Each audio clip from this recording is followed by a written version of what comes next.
Welcome to Skin of Color Savvy, the art and science of treating patients of color, the official podcast of the Skin of Color Society, produced by HCP Live. Hosted by Skin of Color Society leaders, Skin of Color Savvy delves into the latest research, clinical insights, and culturally competent care practices in dermatology with leading experts. Whether it's groundbreaking research, practice-changing insights, or highlights from our vibrant community, we're here to provide dermatologists and other healthcare providers with expert perspectives on treating patients with skin of color. Let's dive in and explore how we can continue to advance care, celebrate diversity, and make a meaningful impact for our patients together. I'm Dr. Andrew Alexis, clinical professor at Weill Cornell Medicine in New York, and it's my pleasure today to be joined by my good friend and colleague, Dr. Shawn Kwatra. I'll give Shawn a chance to introduce himself, but before that, we're thrilled to bring you this episode on itch in skin of color. Shawn, would you like to introduce yourself? Well, Andrew, thank you so much for that introduction. For everybody, I'm Dr. Shawn Kwatra. I'm the professor and chair of dermatology at the University of Maryland School of Medicine, Department of Dermatology, and also secretary-treasurer of the Skin of Color Society. But more importantly, one of your friends and partners in crime. And I think both of us, Andrew, treat a lot of eczema, a lot of itch patients, a lot of skin of color patients. And we've, given talks together, talked about this, how this is, a big concern. So I'd say what a delight that we're able to have this conversation in front of folks who are listening that are treating patients every day. So we can actually directly impact patient care through this conversation. It's pretty exciting. Yeah, thank you, Shawn. And I love how we are starting off on this topic of itch, because I think until recently, it's really been an under-recognized area. And Shawn, you've been on the forefront of understanding potential racial and ethnic differences with respect to itch and dermatoses that are characterized by itch. And so I'd love to start off by giving you the floor to just give us a high-level view of, are there differences in itch across different patient populations of different racial ethnic backgrounds, especially those who have skin of color? Absolutely. So it's a great question. When I was doing my residency training and practicing as a junior faculty member in Baltimore, Maryland, I was struck with this disconnect. All the images I was seeing in many of our textbooks and many of the guidelines and diagnostic criteria were focused almost totally on Caucasian populations. And coming through our doors and our clinics, I was seeing a ton of diversity and very incredibly variable presentations of these patients. And that highlighted that there seemed to be some differences that weren't actually noted in the literature just a few years ago. So we've tried to meld what we're seeing at the bedside and using all sorts of tools to help us make some insights. So using large data sets, using bench to bedside research, taking blood samples and skin samples. And actually, it's pretty remarkable because what we're seeing now, even from a molecular standpoint, helps to explain some of these high-level observations. So right at the top, our group did a study recently published in the British Journal of Dermatology a couple of years ago and found that actually there are some differences in itch broadly. So African-American patients, Asian patients, oftentimes are disproportionately affected with chronic itch. When you look at certain diseases, there are certain diseases that are heavily affecting skin of color patients. So atopic dermatitis, much more common in skin of color patients, particularly African-American patients, as well as prurigo nodularis, where you get those hyperkeratotic nodules on the skin. There are other conditions like lichen planus, CTCL, cutaneous T-cell lymphoma that have unique presentations. But at the top, there's differences broadly with how often are these diseases occurring.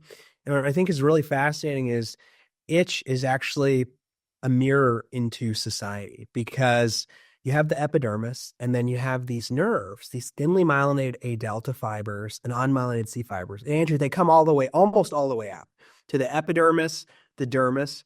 And so it really reflects many different things. Your environment, for one. So say there's socioeconomic differences and you're in areas that are heavily polluted. Well, that particulate matter, pollution, is actually more likely to trigger this nerve that then auto-regulates and creates an inflammatory cycle, itch scratch cycle that leads to this eczema. The quality of your diet. There have been studies about the microbiome as well. So I really think itch is a lens broadly into society. Maybe I'm getting too philosophical about it, Andrew, but that's my standpoint. I really think itch is the key to humanity. Is that too far? Let's go with it. Yeah. Let's go with it. If anyone knows, it's you. So,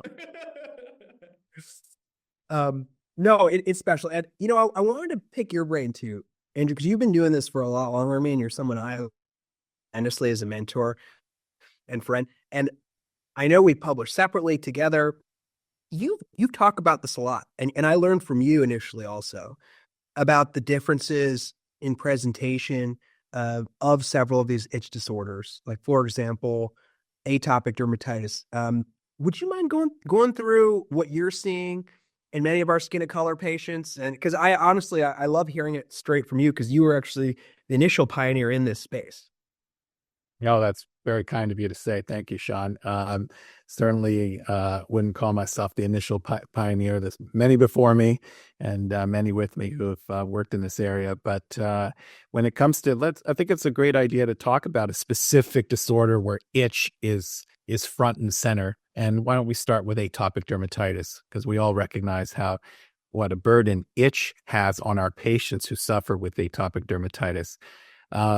So when it comes to differences in atopic dermatitis in patients with skin of color, the first thing we recognize is variations in how erythema presents itself. So whereas erythema in the purest sense, from the word erythema that comes from the Greek word for red, in lighter skin types, we see shades of red and pink, but in the context of the spectrum of richly pigmented skin types, this redness might not be just pure redness. We might see variations in color, violaceous to gray, reddish brown, and other hues. And so I think that as a first step, sort of broadening what you think erythema looks like, or broadening the definition of erythema to go beyond just red and shades of red and pink and include these other hues, I think is a helpful way not to underappreciate this marker of inflammation in the skin. Shawn, what are your thoughts on that concept of sort of, should we broaden the definition of erythema to include these other colors, or should we just use other descriptive terms like violaceous, et cetera? Yeah, I'm so glad you said it, because I was actually sitting in the audience, you may not know this, many years ago, listening to your talk. And you had this image of a patient that really stirred something in me, because you showed an image of the patient when they had atopic derm. And when I looked at the picture, it was maybe slight areas of hyperpigmentation. And then you showed a picture after treatment, and we saw this remarkable transformation in pigmentation. And it's something you wouldn't necessarily appreciate at baseline. This patient was nearly erythrodermic. So I think you highlighted it so elegantly with only a photo. Only a photo can do that. But you highlighted it's not just erythema. It's brown colored pigment. It's purple colored pigment. It's many of these other shades. And it's actually a disparity at the bedside, because as dermatologists, we're visual creatures. To believe it or not, I was actually taught wrongly that you don't listen to the patient. You look at their skin.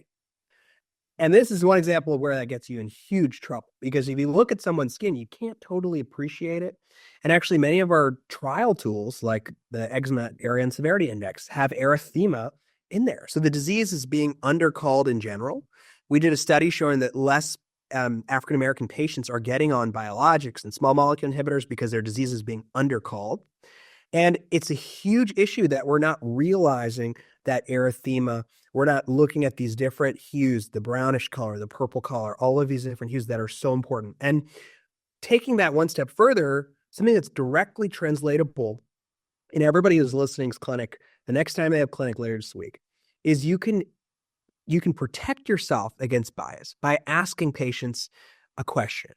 You should have greater reliance on symptoms and ask everybody, what is the worst itch you've had in the last 24 hours? It's a simple question. 0 is nothing. 10's the worst and manageable.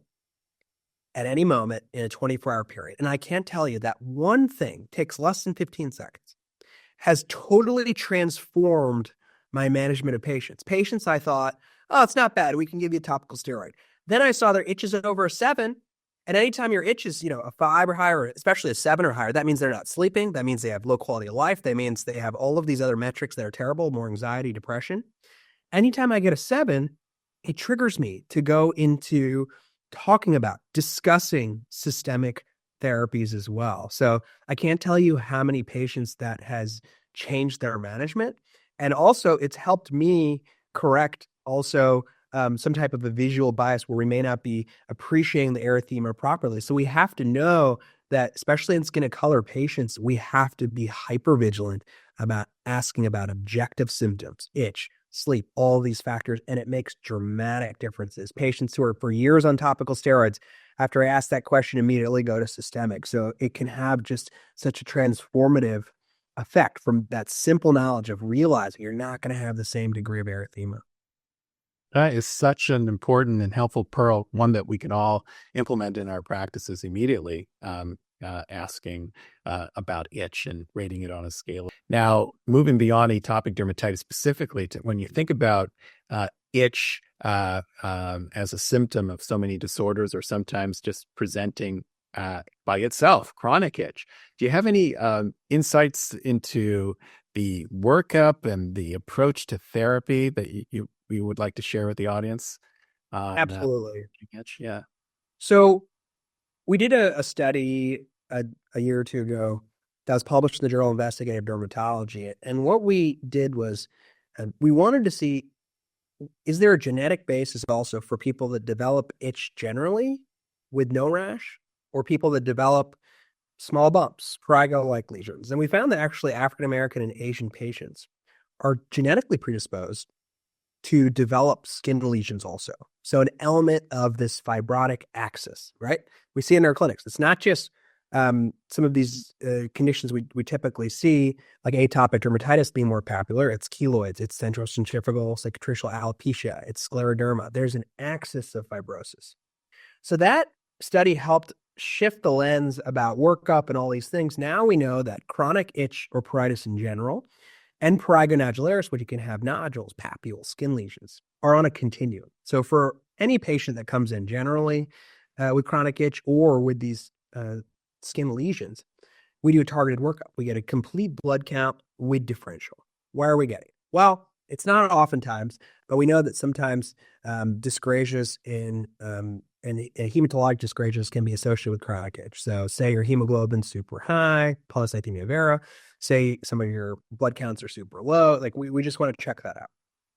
I also always get differential because, as I said before, the blood eosinophil count is a helpful biomarker. If that is high, then it's a biomarker of type 2 inflammation. So those are patients that would respond to intramuscular steroid therapy. They would respond to methotrexate. They would respond to narrowband UVB phototherapy. They would respond off-label to drugs like dupilumab or lebrikizumab or tralokinumab, nemolizumab, agents like that it would respond to off-label. So that is a helpful metric, CBC with differential. And then you want to make sure you're looking at the liver and the kidneys. So you can either get liver function tests and kidney function tests, or I just get a CMP or comprehensive metabolic panel.